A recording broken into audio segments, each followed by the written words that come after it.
کیونکہ ہمارے معاشرے میں یہ بات بھی عام ہے کہ کچھ لوگ پروفیشنل ہوتے ہیں استخارہ کرنے والے، کہ لوگ ان کے پاس جاتے ہیں اور کہتے ہیں کہ اچھا یہ لڑکے کا نام ہے، یہ لڑکی کا نام ہے، آپ اس کے بارے میں بتائیے کہ یہ رشتہ کامیاب رہے گا یا نہیں رہے گا.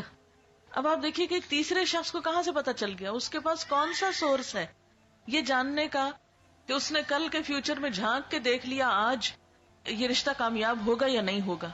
ایسی چیزیں بھی انسان کے لیے توہمات کے دروازے کھولتی ہیں اور اس کے لیے پریشانیوں کا سبب بنتی ہیں، اور ایسی چیزوں پر بھی یقین نہیں کرنا چاہیے کیونکہ اللہ کے سوا غیب کا علم کسی کو نہیں.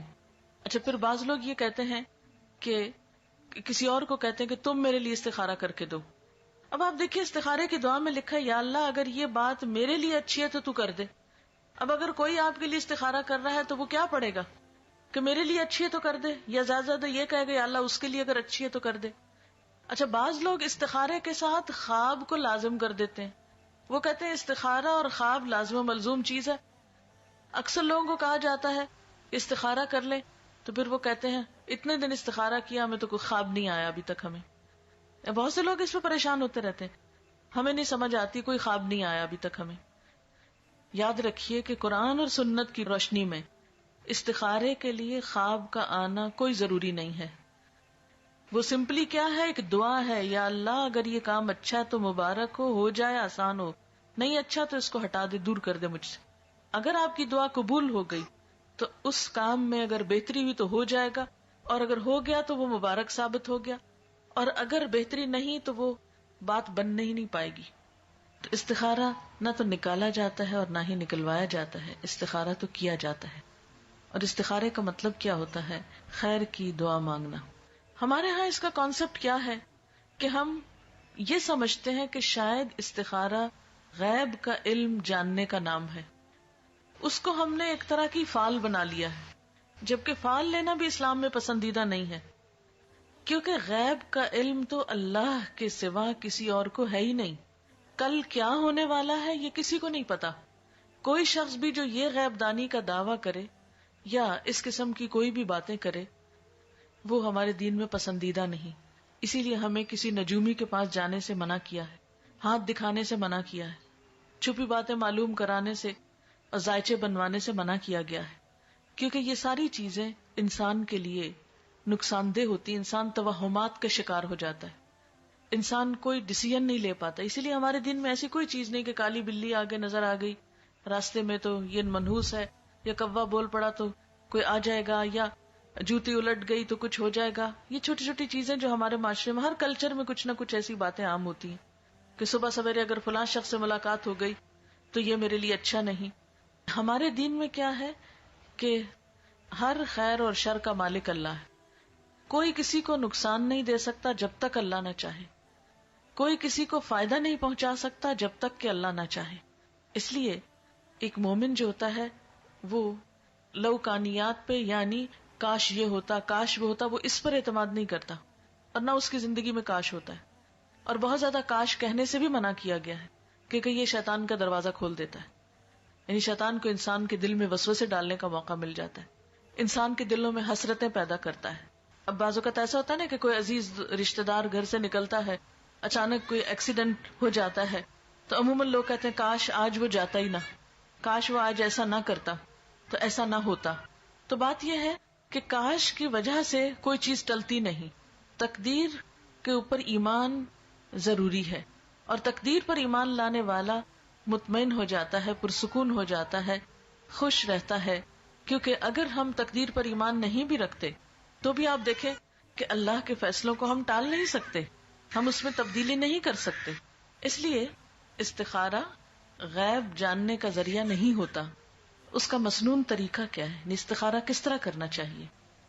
استخارہ زندگی میں جب بھی انسان کو کوئی اہم کام پیش آئے، کوئی اہم معاملہ سامنے آئے، تو اس موقع پر انسان کو 2 نفل پڑھ کر دعا مانگنی چاہیے. 2 نفل اس بات کے، اور وہ مسنون دعا کیا ہے؟ وہ مسنون دعا ہے اللہم انی استخیرک بعلمک واستقدرک بقدرتک واسألک من فضلک العظیم فانک تقدر ولا اقدر وتعلم ولا اعلم وأنت علام الغیوب اللہم ان کنت تعلم ان هذا الامر خیر لی فی دینی ومعیشتی وعاقبت امری فاقدرہ لی ویسرہ لی ثم بارک لی فیہ وان کنت تعلم ان هذا الامر شر لی فی دینی ومعیشتی وعاقبت امری فاصرفہ عنی واصرفنی عنہ وقدر لی الخیر حیث کان ثم ارضنی بہ. یہ ہے مسنون دعا.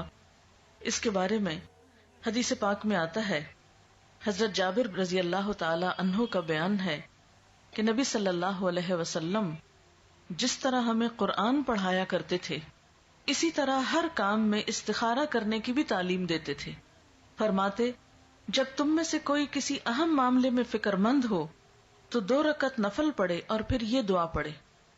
یعنی آپ صلی اللہ علیہ وسلم جیسے قرآن پاک کی کوئی سورت سکھاتے تھے ایسے ہی یہ دعا سکھاتے تھے اپنے صحابہ کو. اور ساتھ ہی کیا تعلیم دیتے کہ جب بھی کوئی اہم کام ہو، اہم معاملہ ہو تو کیا کرو؟ نفل پڑھ کر یہ دعا پڑھو. اہم کاموں میں خود مثلا جس کی شادی ہے، شادی ایک اہم فیصلہ نا زندگی کا، جس کی شادی ہے وہ خود بھی پڑھے یہ نفل اور ماں باپ بھی پڑھے، ماں یا باپ دونوں میں سے کوئی ایک پڑھ لے. اس کا ترجمہ کیا ہے اور یہ کیوں پڑھا جائے؟ نبی صلی اللہ علیہ وسلم نے فرمایا استخارہ کرنے والا کبھی نامراد نہیں ہوتا، استخارہ کرنے والا کبھی نامراد نہیں ہوتا، مشورہ کرنے والا کبھی نادم نہیں ہوتا، اور کفایت شعاری سے کام لینے والا کبھی کسی کا محتاج نہیں ہوتا. یعنی جو شخص مشورہ کرتا ہے اس کو پھر شرمندگی نہیں ہوتی، اور جو شخص بچت سے کام لیتا ہے پھر وہ کسی کا محتاج نہیں ہوتا، کیونکہ وہ اپنی ضرورت کے وقت کے لیے پہلے سے ہی تیاری کر کے رکھتا ہے.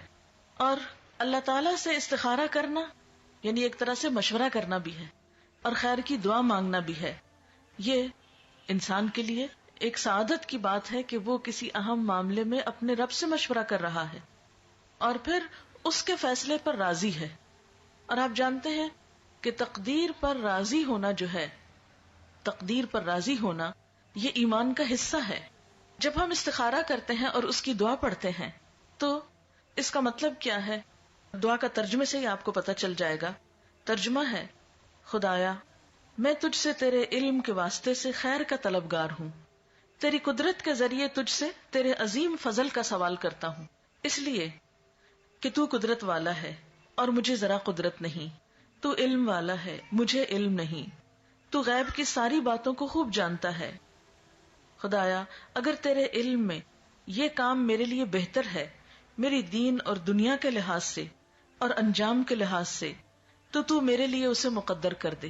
یعنی جب کسی بھی کام کے لیے ہم استخارہ کریں تو اس کو ذہن میں رکھنا چاہیے کہ اگر یہ چیز میرے دنیا اور آخرت کے لحاظ سے اچھا ہے تو اس کو میرے لیے مقدر کر دے، یعنی میری قسمت میں کر دے، میرے لیے اس کو آسان کر دے، میرے لیے اس کو مبارک بنا دے.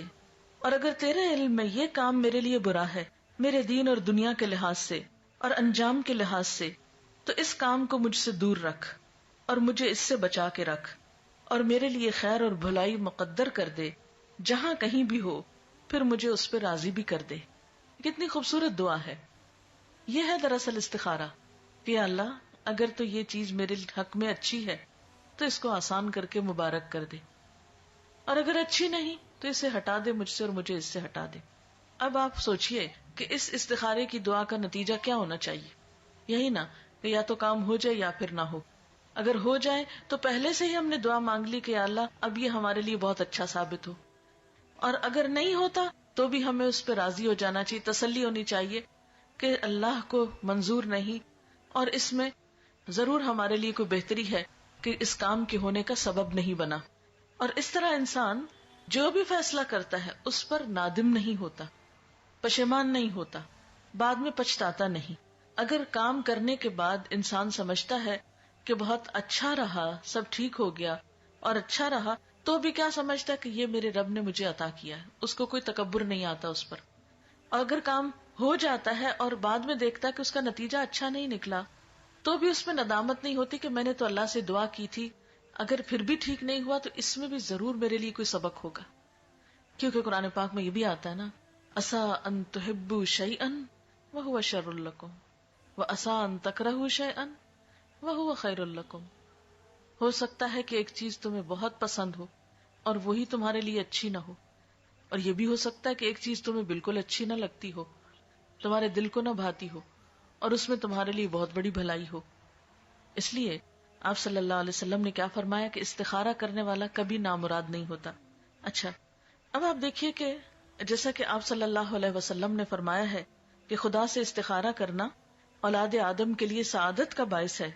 تقدیر پہ راضی ہو جانا بھی اولاد آدم کے لیے سعادت یعنی خوش قسمتی کی بات ہے، اور انسان کی بدبختی یہ ہے کہ وہ اللہ سے استخارہ نہ کرے اور خدا کی قضا پر یعنی تقدیر پر ناخوش ہو.